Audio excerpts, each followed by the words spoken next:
okay, how do I know if A is already off track and B is not? Or Well, the first thing to start with any marketing plan or any plan in general is the objective. What are we trying to achieve? Yeah. Because then that needs to sort of loop back around to, did we achieve it? And then that, then you can tell if the plan has been successful or not.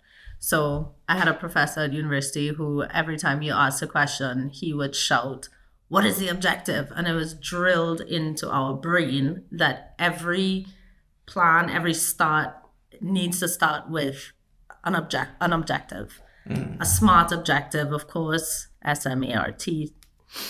And we can... What's SMART stand for those that... Specific, measurable, actionable. What's the R? Realistic. And timely. And then timely, of course. Yeah. Realistic. The R it's like realistic or relative. Yeah. Relative to what you're doing. So, yeah.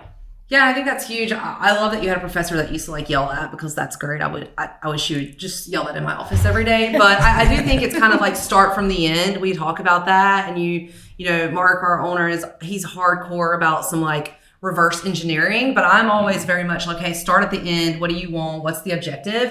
But then breaking it down into bite-sized pieces, right? Exactly. And right now is the best time to do that because there's about to be a new year that starts. And so it's a matter of okay, what do you want at the end of next year? Yeah. All right, what do you want each quarter? What does that look like monthly? What does that look like weekly? And so I'm very much the kind of person that's all right, objective for sure, and then break it down into bite-sized pieces. Absolutely, yeah.